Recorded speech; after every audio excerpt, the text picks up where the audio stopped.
नमस्कार, हिमाचल समाचार में आपका स्वागत है। आज के मुख्य समाचार। मुख्यमंत्री ने श्री कामनापूर्ण गौशाला का किया निरीक्षण। मुख्यमंत्री ने फतेहपुर विधानसभा क्षेत्र में की 43 करोड़ 34 लाख रुपए की विकास परियोजनाएं समर्पित।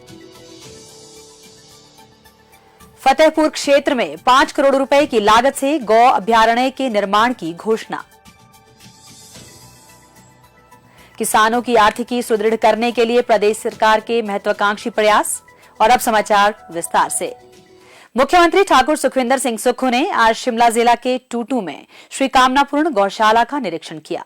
उन्होंने इसकी कार्यप्रणाली के संबंध में संचालन समिति से जानकारी हासिल की। मुख्यमंत्री इससे पूर्व आज सुबह कांगड़ा के गग्गल हवाई अड्डे से जुबड़हट्टी एयरपोर्ट पहुंचे।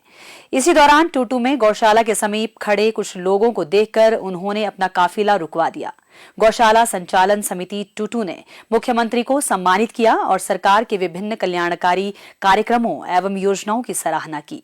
स्थानीय लोगों ने कहा कि वर्तमान सरकार द्वारा कार्यान्वित की जा रही कल्याणकारी योजनाओं से प्रदेशवासी लाभान्वित हो रहे हैं। लोगों ने मुख्यमंत्री सेवा संकल्प हेल्पलाइन 1100 को बेसहारा पशुओं के रेस्क्यू के साथ लिंक करने की पहल का स्वागत करते हुए कहा कि इससे बेसहारा पशुओं की समस्या पर नियंत्रण पाने में कामयाबी मिलेगी। स्थानीय निवासियों ने कहा कि सरकार के प्रयासों और आमजन के सहयोग से बेसहारा पशुओं की समस्या का स्थायी समाधान किया जा सकता है। समिति ने गौशाला से संबंधित अपनी मांगें भी मुख्यमंत्री के समक्ष रखी। मुख्यमंत्री ने सभी मांगों पर सहानुभूतिपूर्वक विचार करने का आश्वासन दिया। कांगड़ा प्रवास के अंतिम दिन बुधवार को फतेहपुर पहुंचने पर मुख्यमंत्री ठाकुर सुखविंदर सिंह सुक्खू का गर्मजोशी से स्वागत किया गया। मुख्यमंत्री ने फतेहपुर में 2 करोड़ 98 लाख रुपए की लागत से डडवाला सकरी सड़क में सकरी खड्ड पर डबल लेन पुल का लोकार्पण किया। इससे आसपास के गांव के लगभग 8,500 लोग लाभान्वित होंगे। उन्होंने फतेहपुर तहसील के अंतर्गत 26 पंचायतों के निवासियों के लिए 2 कार्यशील घरेलू नल कनेक्शन योजनाएं भी समर्पित की।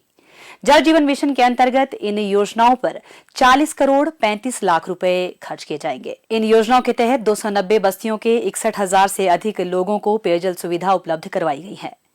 मुख्यमंत्री ठाकुर सुखविंदर सिंह सुक्खू ने फतेहपुर में जनसभा को संबोधित करते हुए कहा कि पूर्व प्रदेश सरकार के कार्यकाल के दौरान राज्य पर कर्ज का आंकड़ा लगभग 75,000 करोड़ रुपए होने के बावजूद वर्तमान सरकार इसे कम करने के लिए निरंतर प्रयासरत है।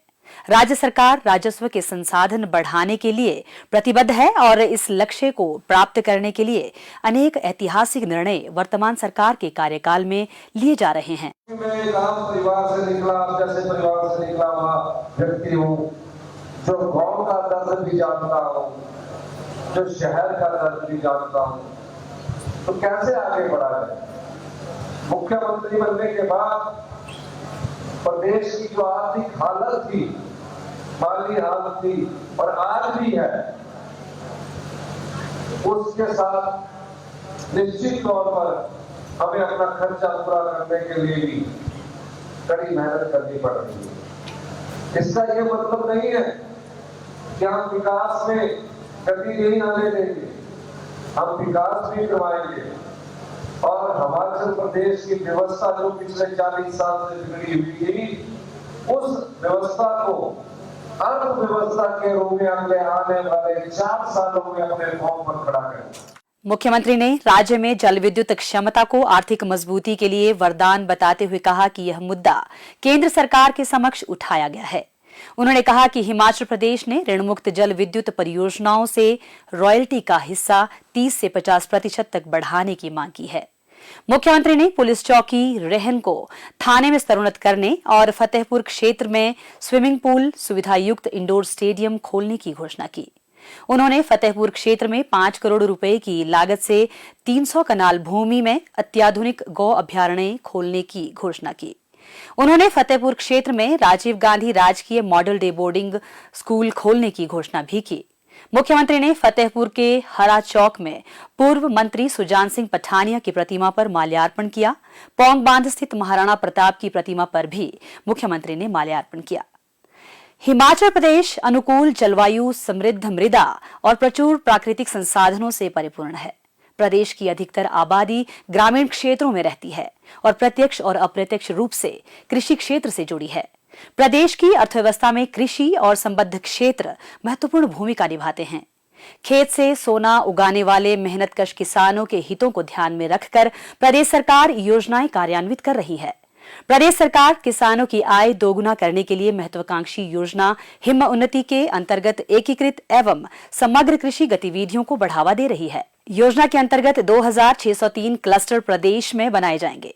कृषि एवं अन्य संबद्ध क्षेत्रों से जुड़े लोगों को लाभान्वित करने के उद्देश्य से एकीकृत कार्य योजना बनाकर कार्य करना सुनिश्चित किया जा रहा है। कृषि में प्रौद्योगिकी का उपयोग सुनिश्चित करने पर भी विशेष बल दिया जा रहा है। प्रदेश सरकार कृषि की लागत कम करने, मिट्टी के स्वास्थ्य में सुधार, पर्यावरण प्रदूषण को कम करने और उपभोक्ताओं के लिए रसायन मुक्त स्वस्थ खाद्यान्नों का उत्पादन करने के लिए किसानों को सुभाष पालेकर प्राकृतिक खेती पद्धति अपनाने के लिए प्रोत्साहित कर रही है। वर्तमान में प्रदेश की 3611 पंचायतों के 1,65,221 किसान सफलतापूर्वक प्राकृतिक खेती कर रहे हैं। इसके उत्साहजनक परिणाम देखने को मिल रहे हैं। प्रदेश सरकार जैविक खेती को भी बड़े पैमाने पर बढ़ावा दे रही है। देसी गाय की खरीद पर आर्थिक सहायता प्रदान की जा रही है। प्राकृतिक उत्पादों को बढ़ावा देने के लिए प्रदेश में विशेष प्राकृतिक कृषक उत्पादक संगठनों को गठित करने पर बल दिया जा रहा है। मुख्यमंत्री ठाकुर सुखविंदर सिंह सुक्खू के नेतृत्व में प्रदेश सरकार समाज के सभी वर्गों का कल्याण एवं सभी क्षेत्रों का विकास सुनिश्चित बना रही है।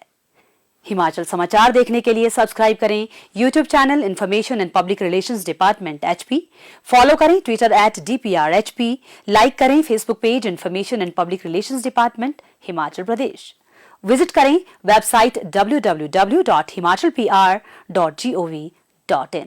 इस अंक में इतना ही। कल फिर होगी मुलाकात। दीजिए इजाजत। नमस्कार।